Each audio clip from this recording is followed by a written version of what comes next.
కేటీఆర్ నేరారోపణ చేయబడ్డ ముద్దాయి అనే అంశాన్ని పక్కన పెట్టేసి తనే ప్రభుత్వాన్ని డైరెక్ట్ చేస్తున్నట్టుగా, తనే పోలీసులను డైరెక్ట్ చేస్తున్నట్టుగా కనబడుతున్నది.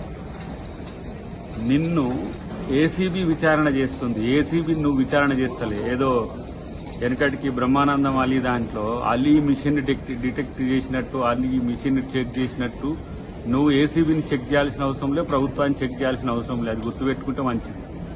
చేసేది దొంగతనం, పైగా మళ్ళీ డాంబికాలు, ఓవర్ యాక్షన్స్, ఓవర్ రియాక్షన్స్. నిన్నెవరు అడిగింది, ఎవరు చెప్పమన్నారు? అవన్నీ ఇంటర్నల్ గా జరిగే వాటిని పోలీసుల ఇంటర్నల్ గా జరిగే వాటిని బయట చెప్పొచ్చా? ఇంటరాగేషన్ అంశాలు బయట చెప్పొచ్చా?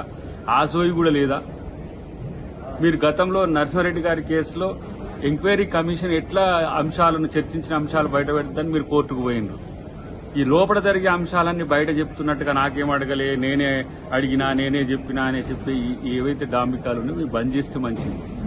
తర్వాత కోర్టులు, చట్టం, న్యాయం పట్ల గౌరవం ఉంటే ఆ వ్యవస్థల పట్ల గౌరవంగా వ్యవహరించడం నేర్చుకోవడం మంచిది అనేది నా హితవు.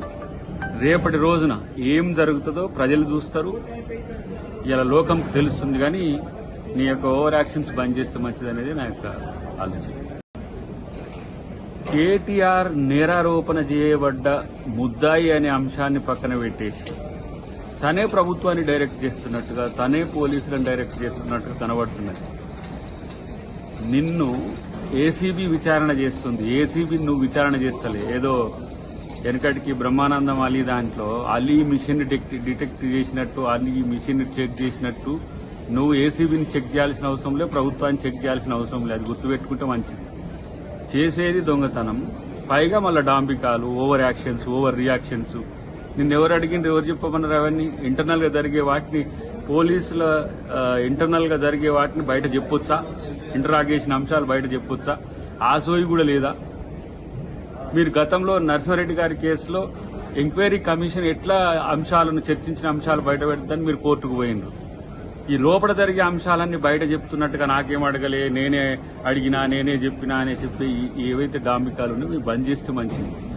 తర్వాత కోర్టులు, చట్టం, న్యాయం పట్ల గౌరవం ఉంటే ఆ వ్యవస్థల పట్ల గౌరవంగా వ్యవహరించడం నేర్చుకోవడం మంచిది అనేది నా హితవు.